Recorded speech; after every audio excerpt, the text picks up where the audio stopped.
তুমি বন্টি কতদিন তোমার দেখি না কই যে একদিন গলার কাছে আটকে আসিল তোমারে দেখছি দিল একেবারে ঠান্ডা কেন এসেছো দেখো আমার বোন কি কয় বোনের কাছে ভাই আইব না টাকার প্রয়োজন না হলে কখনো আসনি মাসুক মারা গেল যখন তখনও আসনি ধরো এটা কি আশ্চর্য আর ধরো না আমার কপালে মারো কি করছো মারবা এটা ছাড়া আমার শান্তি হবে না ধরো আমি কেন মারতে যাব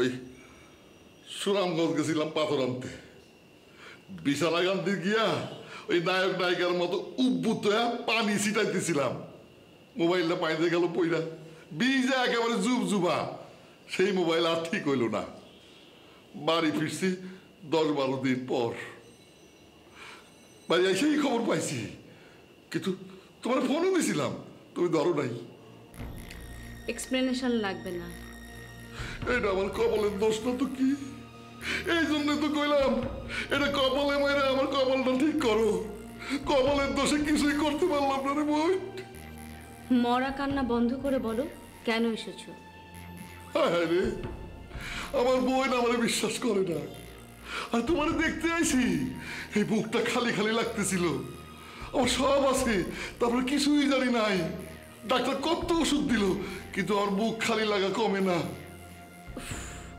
এত মেলো করতে পারো সরাসরি বলবে নাকি আমি যাব বসো কইছি বসতে পারবো না দাঁড়িয়েই বলো আচ্ছা অসুবিধা নাই এত তাড়াহুড়া নাই আমি তো আছি 1 মাস এবার বেড়াম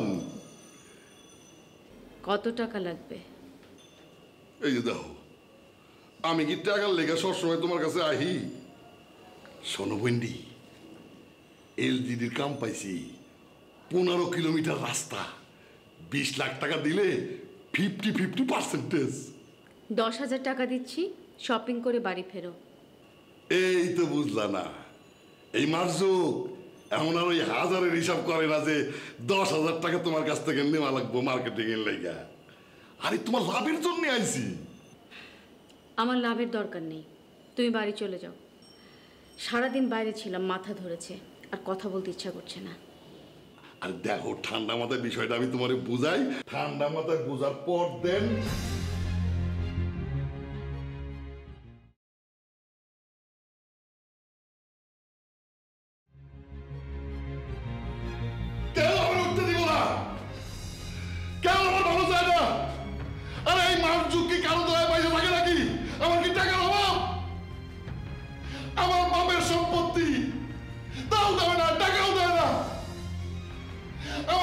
সম্পত্তি বন্ধ করে রাখছো তার সব যদি আসলে আমি ফেরত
তুমি জানো না তোমার কাজটা কি?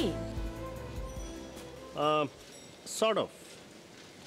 আমি এক্স্যাক্টলি জানি না আমার কাজটা কি, তবে আমাকে যখন ডাকবে তারা, তখন আমার যেতে হবে।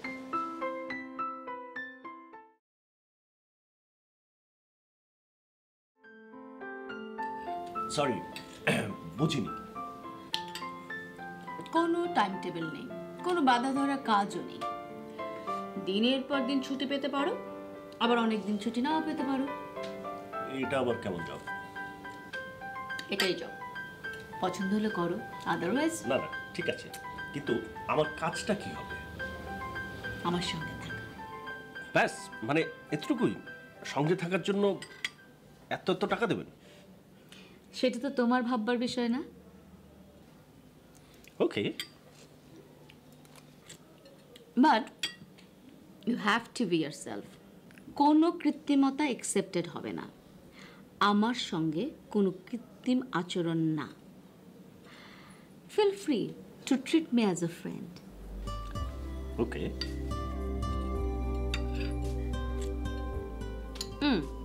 আরেকটা ব্যাপার আছে। জি? আমাকে না বলে শহর ছাড়তে পারবে না। আর যখনই ডাকবো তখনই আসতে হবে। দিন রাতের হিসেব করতে পারবে না। পারবে?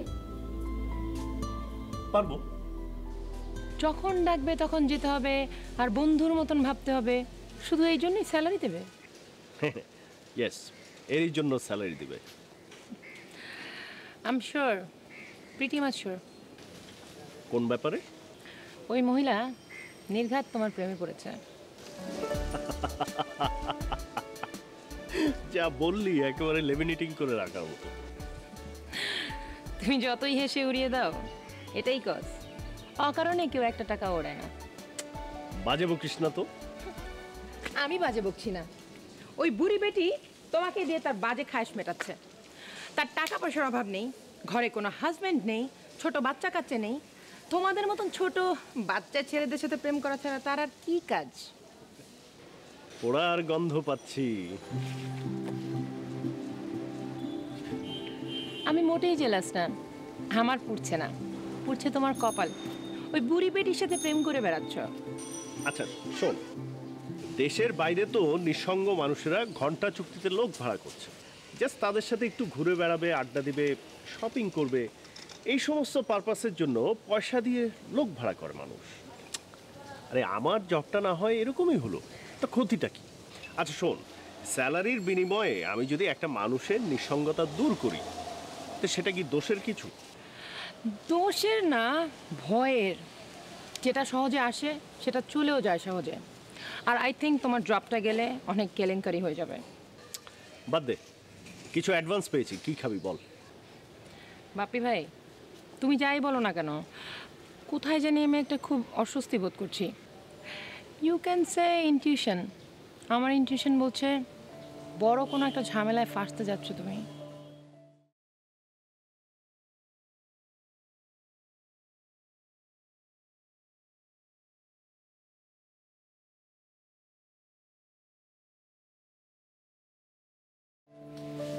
Ma'am, can I ask something? Governing বডির মিটিংয়ের ব্যাপারে? জি ম্যাম। এত হার্শ হওয়া কি ঠিক হলো ম্যাম? আমি আর নিতে পারছিলাম না। সামাদ সাহেবের মতো লোককে যদি সামঝে চলতে হয়, এর চেয়ে দুঃখজনক আর কি হতে পারে? সময় আমাদের পক্ষে না ম্যাম। প্রয়োজনে এখন সামাদ সাহেবকে খুশি করে চলতে হবে, নয়তো বোর্ড অফ ডিরেক্টরসরা আপনার ব্যাপারে অনাস্থা জানাতে পারে। ম্যাম, আর একটা ব্যাপার একটু বলতে চাইছিলাম, যদি আপনি অনুমতি দেন। আপনার ভাই মারুক সাহেবের ব্যাপারে। বলো। না মানে উনি তো এর আগেও আপনার থেকে বেশ কয়েকবার টাকা নিয়েছেন, এবং সেই অ্যামাউন্টটা নেহাত কম না। জানি। মানে একটা স্থায়ী সমাধান করে ফেললে হয় না ম্যাম? স্থায়ী সমাধান বলতে বাবার জমিটা ভাগ করে ফেলতে হবে? সেটার কথাই বলছি। সেটা হতে দিতে পারি না। জমি বিক্রি করবে আর দুদিনেই সব উড়িয়ে দেবে। ওর ছেলে মেয়ে দুটো ভীষণ ব্রিলিয়ান্ট, ওদেরকে আমি পথে বসতে দিতে পারি না। কিন্তু মারজুক সাহেবের ধারণা আপনি তাকে জমি না দেওয়ার পায়তারা করছেন, তাই ভাগাভাগি করছেন না। জানি।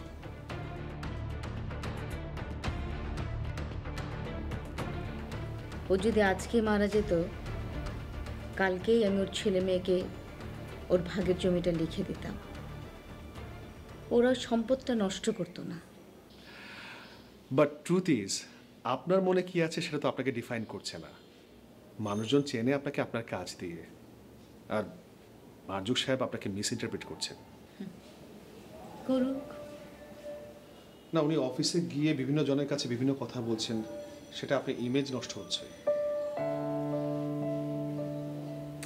ও, বাপ্পিকে আসতে বলো তো, অনেকদিন ছেলেটাকে দেখি না।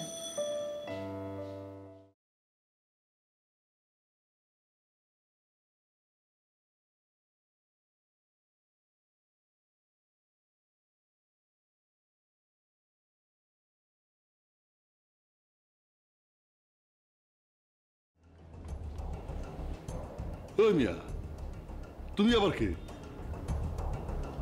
আপনি কে? আরে আমার বাড়িতে এসে আমার জিগা আমি কেডা? আপনাকে কখনো দেখিনি তো। এখন থেকে দেখবা। তোমার পরিচয় কি? বাপ্পি, বাপ্পি আখন্দ। আরে এনে কি কাজ করো সেইটা জিগাইতেছি। জব করি। কি জব? কি জব করো জানো না? সে যদি ম্যামের সেক্রেটারি।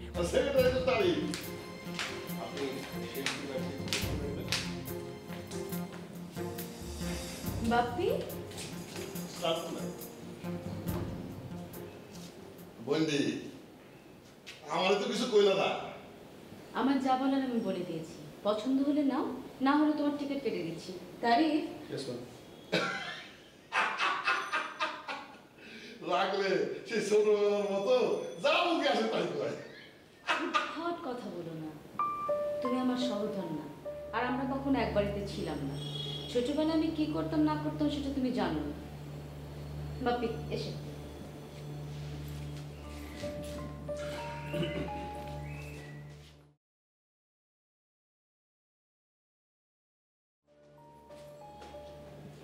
কি বুঝলা? কি বুঝবো? তোমার চাকরি গন, তোমার চাকরি অন্য লোক আইছে। যা বুঝেন না সেটা নিয়ে কেন জ্ঞান দিতে আসেন? আরে ভাই, তুমি তো এই রাগ করলা। আচ্ছা কত ওই বাপ্পি পোলার কেসটা কি? দেখেন, এটা জেনে আপনার কি লাভ? আরে কো না, এমনি জিগাইতেছি। আরে ভাই, যাইতেছো কই? একটা প্রশ্ন করলাম, উত্তর না দিয়ে চলে যাইতেছো। আমার তোমার মানুষ মনে হয় না। অ্যাডপ্ট বোঝেন? বাপ্পিকে ম্যাডাম অ্যাডপ্ট করেছেন। এ বুঝায় কও। অ্যাডপ্ট মানে হচ্ছে দত্তক, মানে বাপ্পিকে ছেলে হিসেবে ম্যাডাম দত্তক নিয়েছেন। আমারে বগি যোগি বুঝাও, হ্যাঁ? চ্যাংলা পোলা পায়া মজ মাস্তি করতেছে, আবার কয় দত্ত, হ্যাঁ?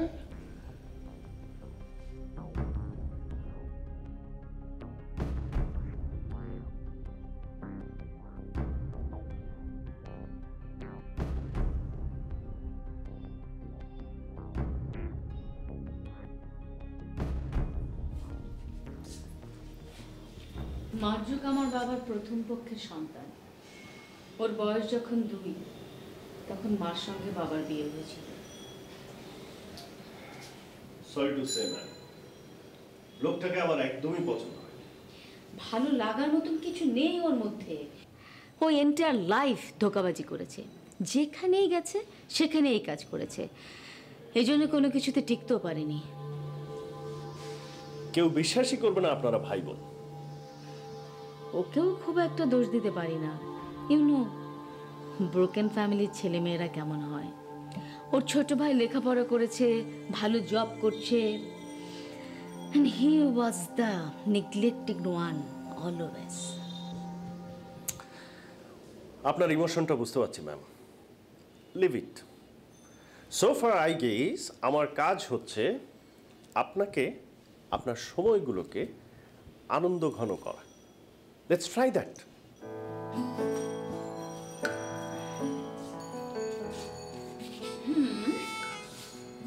তাহলে আমার সময় সুন্দর করার জন্য কি করবে? গান গাইবে, নাচবে?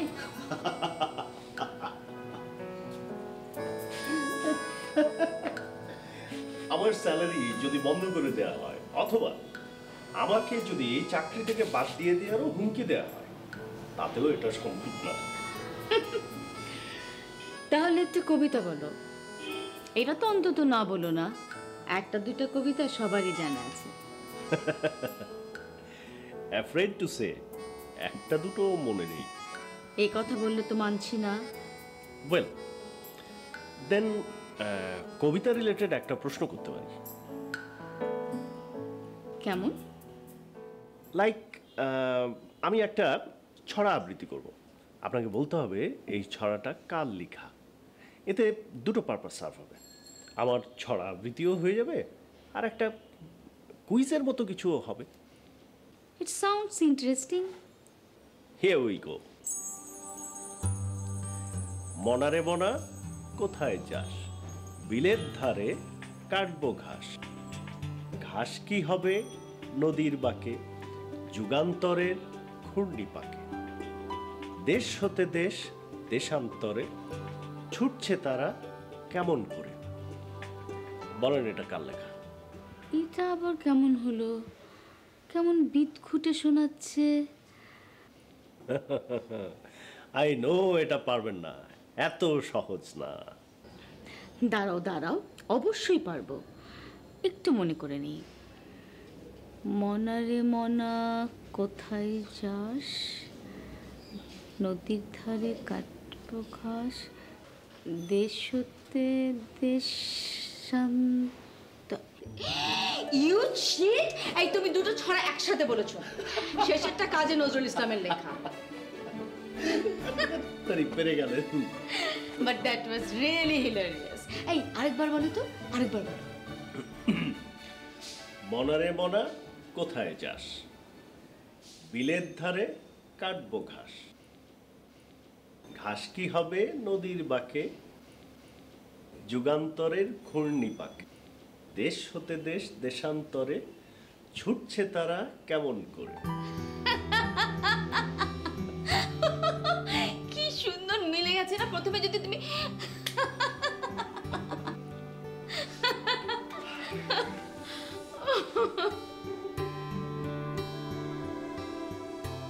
সবসময় এরকম হাসি খুশি থাকবেন ম্যাম। কি এত দুশ্চিন্তা করেন? জীবনে সমস্যা তো থাকবেই, কিন্তু তাই বলে জীবনের হাসি আনন্দ সবকিছু ভুলে যেতে হবে? জীবনটা 3 ঘন্টার সিনেমা নয় যে বাবার খুনের প্রতিশোধ নেবার জন্য আপনি 3 ঘন্টা চোয়াল শক্ত করে বসে থাকবেন।